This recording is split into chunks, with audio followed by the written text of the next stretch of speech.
नमस्ते साथीहरू, आज हामी ट्याब्लोमा ग्रुपिङको बारे हेर्न जाँदैछौँ।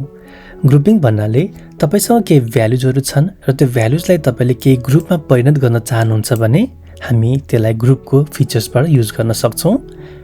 एक्जाम्पलको लागि म सब क्याटेगोरी लिँदैछु, यसमा म केही भ्यालु दिँदैछु। सो यो भ्यालुजहरू अहिले सब क्याटेगोरी वाइज आइरहेको छ।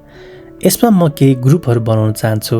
फर इक्जाम्पल हामीसँग यहाँ मसिन्स रहेको छ, त्यसै गरी अब सप्लाइज रहेको छ। यो दुवैलाई एउटै क्याटेगोरीमा राखेर मसिन एन्ड सप्लाइज बनाउन मन लाग्यो भने हामी यस्तो गर्न सक्छौँ।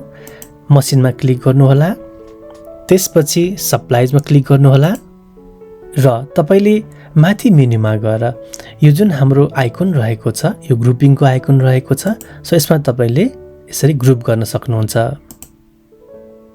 देख्नुभयो हाम्रो मसिन एन्ड सप्लाइज भन्ने ग्रुप बनेको छ र यसमा तपाईँले दिनुभएको अमाउन्ट पनि बकेट हुने गर्दछ। यो हामीले नर्मल्ली टेबल्समा अथवा कुनै चार्टमा अथवा यो डेटाको यो टेबलको लिस्टबाट पनि हामीले बनाउन सक्छौँ। यो मैले तपाईँलाई सिम्पल टेबलको लिस्टमा बनाएर देखाएँ। सो यसैलाई म एकचोटि कन्भर्ट गर्छु बार डायग्राममा। सो यहाँ पनि म चाहिँ ग्रुप गर्छु है त। जस्तै यो लेबल्स, यो फास्टनर, इन्भलप, यिनीहरूलाई सानो अमाउन्टहरूलाई म एउटा ग्रुप गर्न चाहन्छु। सो यसलाई क्लिक गर्नुहोस्, कमान्ड थिचिराख्नुहोस्,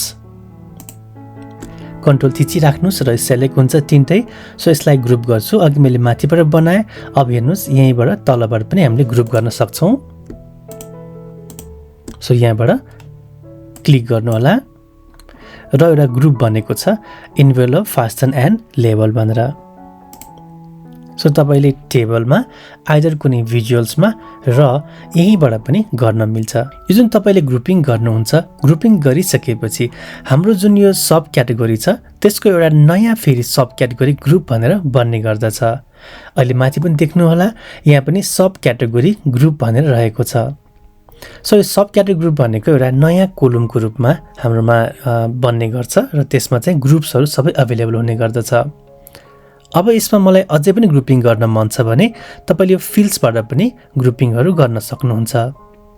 त्यसको लागि तपाईँ यसरी जानुहोला र यहाँबाट एडिट ग्रुप्समा जान सक्नुहुन्छ।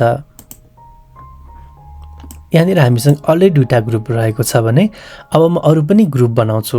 जस्तै मसँग पेपर्स रहेको छ, बाइन्डर्स रहेको छ। सो यिनीहरूलाई म एउटा बुकमा एउटा पेपर्स र बाइन्डर्सलाई एउटा ग्रुपमा राख्न चाहन्छु भने के गर्नु पर्यो, मैले यसो सेलेक्ट गर्नुहोस्, कन्ट्रोल थिचिराख्नु होला, बाइन्डर्स, पेपर्स, त्यसै अरू पनि केही छ भने राख्न सक्नुहुन्छ र यसलाई तपाईँले ग्रुपमा यहाँ थिच्न सक्नुहुन्छ। सो यो बनेको छ बाइन्डर्स एन्ड पेपर। यदि तपाईँले चेन्ज गर्न चाहनुहुन्छ यहाँबाट नाम पनि चेन्ज गर्न सक्नुहुन्छ। ठिक छ।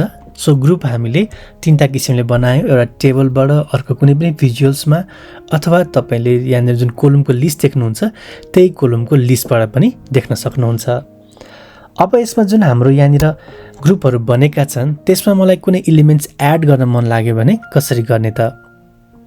जस्तै यो हामीले अहिले यो कपियर्स भन्ने देखिरहेछौँ। सो यसलाई चाहिँ म यो बाइन्डर्समै एड गर्न चाहन्छु भने एउटा चाहिँ तपाईँले यसरी सेलेक्ट गरेर यसरी माथि लान सक्नुहुन्छ, देख्नुभयो। अथवा तपाईँले चाहिँ यहाँनिर एउटा अर्को सेलेक्ट गर्दैछु, जस्तै फोन्स। यो फोनलाई म मेसिनरी एन्ड सप्लाइजमा हाल्न चाहन्छु भने यसलाई सेलेक्ट गरिदिनुहोस् अनि एड टुमा क्लिक गर्नुहोला। सो कहाँ एड गर्ने त? मसिनरिजमा एड गर्छु भने यसरी क्लिक गर्न सक्नुहुन्छ। सो यसरी मैले तीनटा ग्रुप बनाएँ र यसलाई ओके गर्न गइरहेको छु। हेर्नुहोला, भिजुअल्समा हामीले बनाए ग्रुपहरू एउटैमा चाहिँ हाम्रो अमाउन्टहरू बकेट पनि भएर आउने गर्दछ। सो यो ग्रुपिङ तपाईँले यदि तपाईँसँग अलरेडी केही ग्रुप चाहनुहुन्छ र त्यो डेटामा छैन भने यो युज गरेर तपाईँले आफ्नो ग्रुप आफै क्रिएट गर्न सक्नुहुनेछ। अब मलाई यो ग्रुप यदि मन परेन भने म यो ग्रुपलाई यसरी हटाउन पनि सक्छु र क्याटेगोरी मात्रै पनि युज गर्न सक्छु। देख्नुभयो, यदि मलाई ग्रुप मन पर्यो भने म यसलाई ग्रुप पनि यसरी युज गर्न सक्छु। र यदि मलाई यो ग्रुपबाट डेटाहरू हटाउनु छ, यो ग्रुप नै हटाउनु छ भने तपाईँले सिम्पली यहाँबाट गएर डिलिट थिच्नुभयो भने यो ग्रुप पनि यहाँबाट हट्छ। आजले हामी यति नै गर्दैछौँ। हस्त धन्यवाद।